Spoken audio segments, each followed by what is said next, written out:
Hi, this is Gabe from FluentForever.com.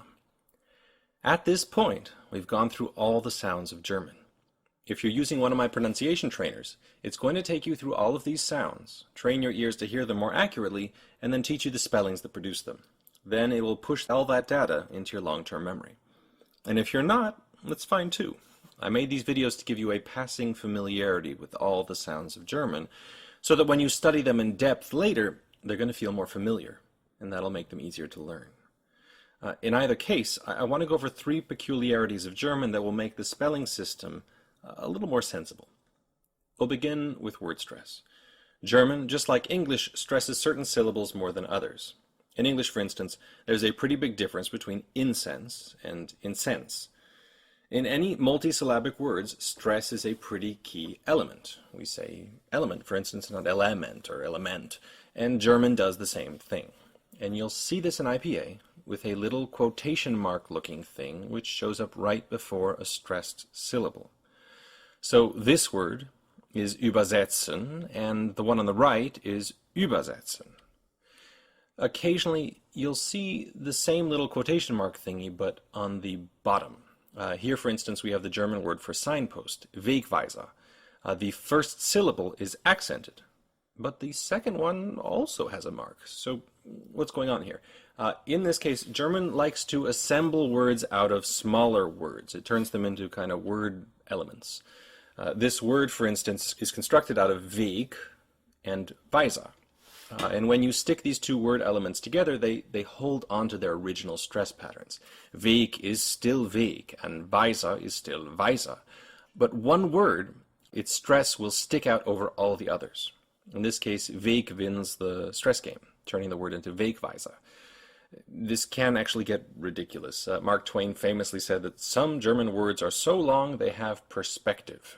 The current winner in the German language is Rindfleischetikettierungsüberwachungsaufgabenübertragungsgesetz, which is the name of a law governing the labeling of raw beef.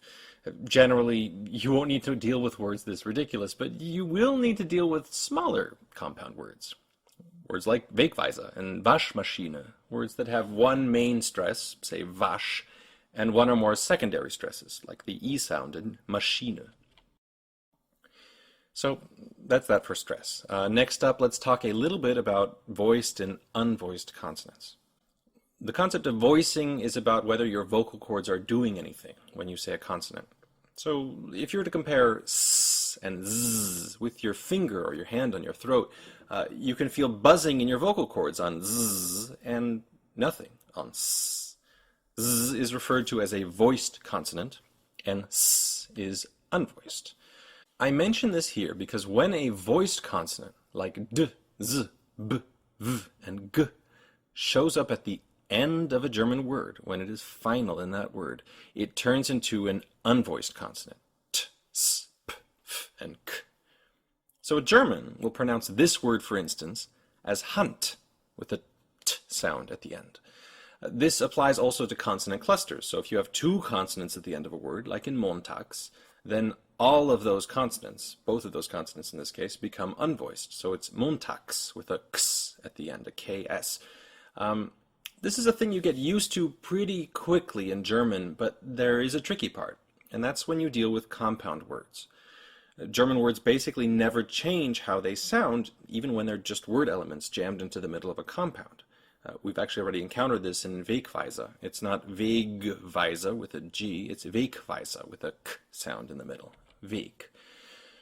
Note that you'll sometimes encounter a kind of stop in the middle of a word. So a combination like rund with a T at the end and Dorf together can show up either as Runddorf with an audible T in the middle if you're pronouncing it really carefully, or more often you'll just stop with your tongue in the T position for a moment. Runddorf. Runddorf. And that's basically it for voicing. It can be tricky at times because you won't always know whether a new word is a compound or not. This word, for instance, is pronounced wieder with just a D sound, because it's not a compound. And those double Ds right in the middle are pronounced normally. They're voiced. Recognizing whether you're looking at a single word or compound word, that's a skill that gets easier the more vocabulary you learn, and you will pick it up eventually. And so with that, let's move on to our last topic, which is vowel length. German makes an audible distinction between long vowels, say a as an as, and short ones, a as an as. You'll see this indicated in IPA using a colon-like symbol, which tells you to lengthen the vowel that comes right before it. There is an opera singer trick to pronouncing these vowels well, and that trick is to basically ignore the vowels altogether and pay attention to the consonants instead. If you want to make the a and as short, just go to the consonants early and stay on them a bit longer. As. So, how do you remember which vowels are long and which are short? Well, there's a trick to that too. Nearly all short German vowels are followed by 2 or more consonants. Bitte, Hölle, Docht. And most long German vowels are followed by 1 or fewer consonants. Bote, Dieb, Fee. The only extra weirdness to remember is that H, the letter H, acts as a vowel lengthener. If you see an H after a vowel, like an Ehe, Ale, and Windmühle, you can basically be sure that that vowel is going to be long. And that is basically it for German. To recap a bit, we talked about word stress, the difference between übersetzen and übersetzen, and how German compound words keep the stress patterns of their component words, Weg and Weise, for instance, but have one word element that sticks out over all the others. So it's Wegweise and not Wegweise in this case. Then we dealt with voiced and unvoiced consonants and how German turns voiced consonants like d, z, b, v, and g into unvoiced ones like t, s, p, f, and k when they show up at the end of a word, which shows up like in Hand and Montags, or at the end of a word element in a compound word, like in Wegweise, a Runddorf. And last, we dealt with vowel length, and how German vowels are short when they come before 2 or more consonants, like in Bitte, Hölle, and Docht, and that you pronounce them accurately by going quickly to the consonants and kind of lingering there a bit. And that German long vowels come before 1 or fewer consonants, as in Dieb or Fee, or before H's, like in Ale or Windmühle. And that is all for German. If you need a hand in memorizing all this stuff and training your ears to hear it, then grab a German trainer from my website, linked below. You'll have all this memorized within a couple of weeks. Hope you had fun, and I'll see you next time.